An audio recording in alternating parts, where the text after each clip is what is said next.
दोस्तों आज के इस वीडियो में हम लोग घनमूल निकालना सीखेंगे। घनमूल होता क्या है, सबसे पहली चीज़ को समझ लेते हैं। देखिए, किसी संख्या पर अगर 3 की घात की जाए तो वो जो प्राप्त संख्या होगी, ठीक है। जैसे मान लीजिए 2 पर हम 3 घात लगाएं तो ये होता है 2 गुणा 2 गुणा 2, यानी कि 2 दूना 4 दूना 8 होता है। अब इस संख्या पर हमने कितने घात लगाए? 3। तो घन का मतलब होता है 3 घात। 3 घात लगाने के बाद जो प्राप्त संख्या होती है, जो संख्या हमको प्राप्त हुई, अब इस संख्या को घन का मतलब हुआ कि किसी भी संख्या पर 3 घात, उससे प्राप्त रिजल्ट। और मूल का मतलब हुआ कि पुनः उसी संख्या को प्राप्त कर लेना है। जैसे 8 है, अब इस 8 का घनमूल निकालेंगे। मूल यानी मूल संख्या क्या हो गई? 2, क्योंकि 2 पर 3 घात लगाने के बाद ही ये 8 प्राप्त हुआ है। तो इसी तरह हम लोग समझते हैं। जैसे मान लीजिए 27 का हमको घनमूल निकालना है। घनमूल का सिंबल ये है, यहाँ पर 3 लिखते हैं, ठीक है। 3 का मतलब ये हुआ कि हम इसका खंड करेंगे। देखिए, खंड करने का क्या तरीका है? 27, तो 3 नवा 27, 3 तिरिका 9 और 3 एकम 3। तो यहाँ पे कितने खंड हुए? 1 2 3, तो 3 गुणा 3 गुणा 3। अब देखिए यहाँ पे 3 है, जैसे वर्गमूल में क्या था, यहाँ 2 था तो 2 लिखते नहीं थे हम लोग। लेकिन अब जब 3 का निकालना होगा तो 3 लिखेंगे, 4 लिखेंगे, 5 लिखेंगे, जो भी निकालना होगा। तो चूँकि घनमूल में 3 का पेयर बनता है तो इसलिए यहाँ पे 3 लिखा जाता है। तो ये क्या हो गया? एक पेयर बना, 1 2 3 है तो ये एक पेयर बना। तो यहाँ पे एक ही बार निकालेंगे, ये हो गया। ये घनमूल हुआ कितने का? 27 का। प्राप्त संख्या, अब 3 का अगर हम पुनः 3 पर 3 घात लगा दें तो ये आ जाएगा 3 गुणा 3 गुणा 3, 3 तिरिका 9, 9 तिरिका 17। ये हो गया घन और ये हो गया मूल, ठीक है। यानी किसी भी संख्या, कोई भी संख्या हो, उस पर अगर 3 घात लगाते हैं तो उससे जो प्राप्त संख्या होती है वो होता है घन। और पुनः उसी संख्या को हम उसके मूल संख्या में जब प्राप्त करते हैं तो वो होता है मूल, यानी घनमूल, ठीक है। जैसे 2 है, 2 पर 3 घात लगाया, ये 8, ये हो गया घन।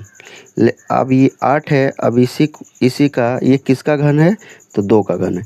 तो ये मूल संख्या हो गई, इसको बोलते हैं मूल, इसको बोलते हैं घन, ठीक है। अभी समझ में आ गया होगा। फिर किसी एग्जाम्पल के माध्यम से और समझते हैं। जैसे मान लीजिए 64 है, 64 का घनमूल निकालना हो तो क्या करेंगे? 2 3 6, 2 दूना 4, 16 दूना 32, 8 दूना 16, चौका 8, 2 दूना 4, फिर 2 एक 2, 1 2 3 4 5 6, ठीक है।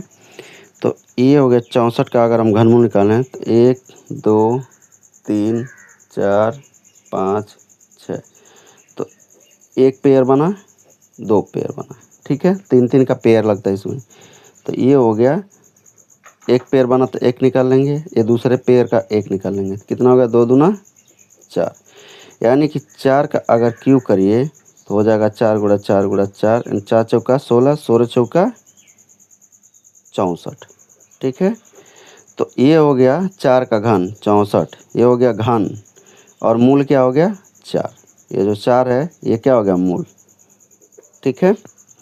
तो घनमूल वो संख्या होती है जो किसी प्राप्त संख्या का सबसे छोटा इकाई होता है, ठीक है। जैसे 64 का सबसे छोटा इकाई क्या होगा? 4 होगा, क्योंकि इसी का वर्ग करने के बाद हमको 64 प्राप्त हुआ है। घन करने के बाद 64 प्राप्त हुआ है। तो जो घन होता है, घन यानी कि किसी भी संख्या पर 3 घात, ठीक है। और वर्ग जो होता है, इसके पहले पढ़ाया गया, वो किसी भी संख्या पर 2 घात होता है, ठीक है। तो वर्गमूल पढ़ चुके हैं। घनमूल में 3 का वर्ग, 3 का किसी भी संख्या पर हमेशा 3 पावर होती है, तो वो उसका घन कहलाता है। और उसी संख्या को जब हम खंडन मूल संख्या निकालते हैं तो वो उसका घनमूल कहलाता है, ठीक है। अब हम लोग कुछ और एग्जाम्पल देखते हैं। अब हम और संख्या देखते हैं, जैसे 125 घनमूल निकालिए। पहला क्या है, मान लीजिए एक संख्या 125 दे दिया, उसके बाद दे दिया 512 का दे दिया, बी दूसरी संख्या। तो हम दोनों का निकालते हैं। 125 का हम यहाँ पे खंडन कर लेंगे। देखिए 5 से कटेगा, 5 दूना 10, 5 पचे 25, 5 पचे 25, 5 एक कम 5। तो 125 is equal to 5 into 5 into 5, 3 का पेयर लगाते हैं तो आ गया 5। तो ये हो गया 125 का घनमूल 5।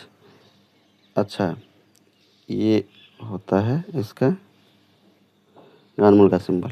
ठीक है, इसी तरह 512 का निकाल लीजिए। इसको कहते हैं, ये गुणनखंड इसका कर रहे हैं।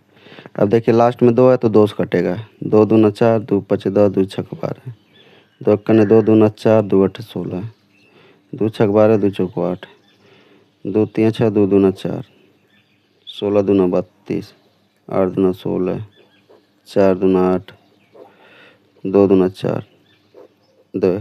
जब ये 1 आ जाए लास्ट में तब इस छोड़ देते हैं। ठीक है, अभी हम क्या करते हैं, देखिए 512 है तो देखिए कितना है, 1 2 3 4 5 6 7 8 9।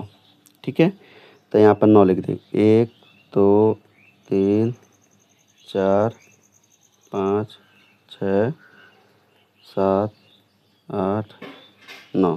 ठीक है, 3 का पेयर लगाइए। 1 पेयर लग गया, 2 पेयर लग गया, 3 पेयर लग गया। ठीक है, अब क्या आ गया, 1 पेयर लगा तो 1 निकाल लीजिए, दूसरे पेयर से 1 निकाल लीजिए, तीसरे पेयर से 1 निकाल लीजिए। 2 का पहाड़ा 2 बार, 2 दूना 4। अब 4 का पहाड़ा 2 बार, 4 दूना 8, 2 दूना 4 दूना 8।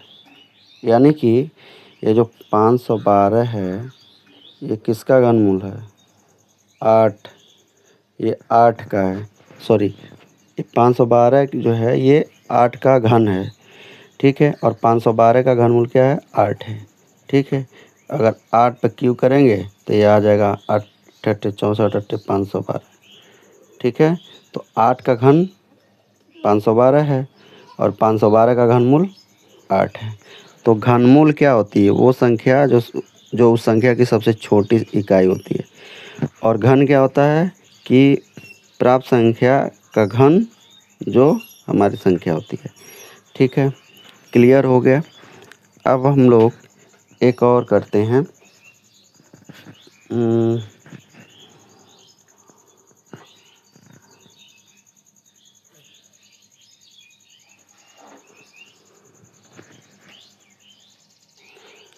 अब हम लोग करेंगे 729 का घनमूल निकालना है, सी। ठीक है, घनमूल निकालिए। ये किसी संख्या का घन होगा, घनमूल निकालना है।